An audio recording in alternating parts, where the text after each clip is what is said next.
Remember the first part of this teaching na I shared with you at kung papaano kayo mag-fail in life, and for the second part of this teaching, akin naman pong kukontrahin ang turo na yon na kung papaano mo naman mas ma-level up ang buhay mo at tuluyang maging masaya sa bawat decision mong gagawin sa buhay.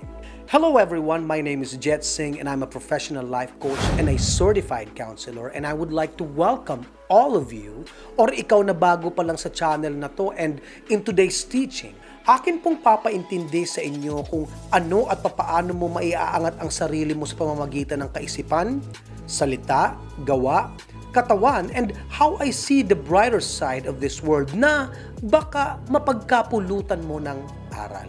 We will discuss this right after this short intro. So, paano? Let's go!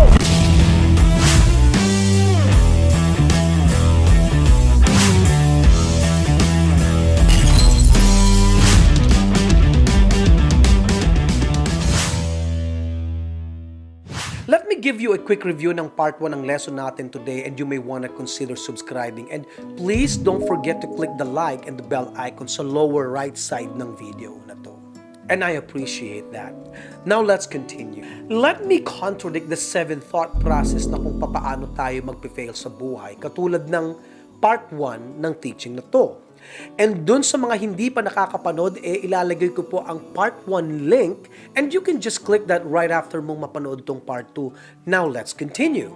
7 little things in life to be thankful for, and para maging successful ka sa buhay, at I pray that this might be a blessing to all of you and to give you encouragement and inspiration, lalong-lalo na sa'yo na willing talagang iangat ang pamumuhay and ang mindset mo. Number 1, be thankful for the ability to laugh out loud. We often think that laughing is just normal, and yes, it's part of our being, but realize that just smiling and laughter are priceless gifts. Enjoy what you have while you have it, and you must be thankful that you have the muscle to laugh.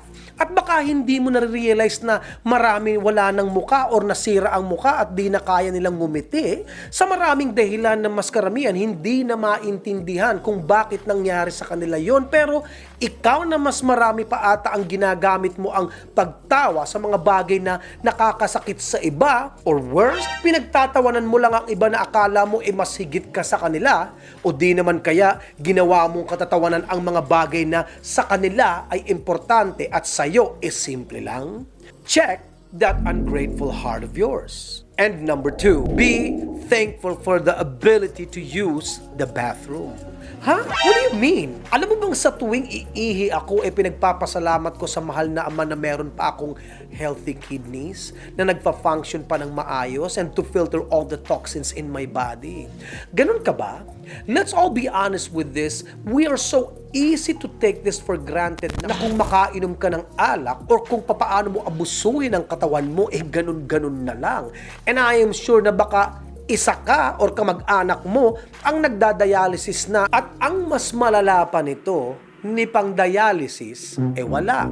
Ikaw kaya ang ilagay sa sitwasyon na to, at baka sakali sa isang banda ng pag-iisip mong mali, maintindihan mo ang message na to. Be more mindful sa mga kinakain mo at pumapasok sa bibig mo, dahil what you eat is who you are. Number 3, be thankful for the appetite to eat and for His provisions. Wala sa kahit na sa isang Bible verse ang kasalanan ang hindi magpasalamat before kumain. But you should be thankful that you have the taste buds na malalasahan ng pagkain mo, dahil marami wala ng panglasa or nawala ng panglasa, o di naman kaya marami din ang may tubo na sa lalamunan, or worse, sa tagiliran, para lang may pumasok na nutrisyon sa katawan nila. At tila ba mas marami pa nga sa inyo ang puro angal at puro reklamo sa kung anong meron sa lamesa, and instead of being so thankful na kahit na asin at asukal natitikman mo pa. Ganito ka ba mag-isip? Number 4, be thankful for your family and friends, or maybe even a pet to share life with, and please be thankful to the Creator and praise Him for all that you have received in life. Count your blessings. Do you really do this in a consistent manner? How often do you talk to Him and be thankful for all that He provided in the past? At ang mga bagay na in advance na gusto mo siyang pasalamatan or sadyang ungrateful ka lang at wala lang dahil meron ka namang kinikita at trabaho or pinagkakakitaan at mataas ang tingin mo sa sarili mo at ikaw lahat ang may dahilan kung bakit meron ka, kung ano man meron ka ngayon in this very moment. At sumobra na ang taas ng tingin mo sa sarili mo na dahil magaling ka, matalino ka, kaya meron kang lahat-lahat ng kung anong meron kang tinatamasa ngayon. Baka mamaya magulantang ka na lang, mawala lahat yan sa'yo, katulad ng marami na narinig mo na.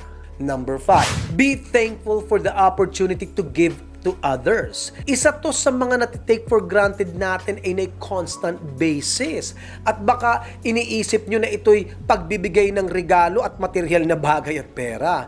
Yan ang mababaw na paraan ng pagbibigay. How about giving time to your children, to your wife, giving your time to volunteer sa kahit na anong libreng kawang gawa, giving encouraging smiles or encouraging words to strangers and loved ones, or giving anything good to anyone, like to your friends kung meron man, and most of all, to give yourself a time to rest and stop for a while. And when was the last time na kinausap mo ang sarili mo in patience and just to meditate on things? Yun bang tahimik lang na mga 25 or 20 minutes at ikaw lang and go out and just be alone, because we all deserve that, right? It's truly a precious gift to have the opportunity to give and to truly understand the essence of it. Enjoy it and praise the Father for these opportunities dahil hindi mo alam na hanggang kailan kanya bibigyan or when is He gonna stop giving you breath to live. Naisip mo ba yun? By the way, you can watch the giving teachings sa channel na to and you can browse that sa mga past teachings ko. And if you're interested to know what giving is all about. Number 6, be thankful for the precious time to live. Just the thought of living, ginagawa na nating normal ang huminga and to inhale and exhale, pero ang mas malalim na dahilan nito para ipagpasalamat sa Kanya, hindi naman talaga natin ginagawa at huwag tayong mag-excuse. Dahil dun lang tayo sa katotohanan na kung papaano tayo umabuso. Actually, mas marami pa nga maling usok ang nilalanghap mo kaysa ang magpasalamat sa Kanya sa bawat hininga mo. Alam mo bang bawat hininga ko at lalo na sa paggising sa umaga wala akong bukang bibig sa Kanya na ipinagpapasalamat ko na kompleto na ang paghinga ko in and out. That He can give me the chance to breathe and to enjoy every inch of it. And have you realized that? Number 7, be thankful for anything and everything in life that brings you joy and happiness. Lalong-lalo na kung mas matututunan mong ipagpasalamat ang mga maliliit na bagay na meron ka or nare-receive mo, then dun mo lang mas maiintindihan ang tunay na kahulugan ng salitang blessings. Things that makes you laugh and makes you smile and pay attention to these things and enjoy them. And yes, be thankful sa bawat butil ng bigas na pumapasok sa bibig mo. Even things like your favorite food, your favorite TV show or movie, a great book, taking long showers na marami kailangan pang maglakad ng napakalayo sa putikan para lang makakuha ng isang timbang tubig. Some good and true friends, kung meron man, to learn to enjoy work at hindi puro reklamo na napakatagal ng panahon kang nandyan, mas marami pang complain mo pero wala ka namang ginagawang aksyon na kung ayaw mo naman dyan, di umalis ka pero nandyan ka pa rin at panay pa ang reklamo na marami mas nangangailangan ng trabaho lalo na sa panahon ngayon.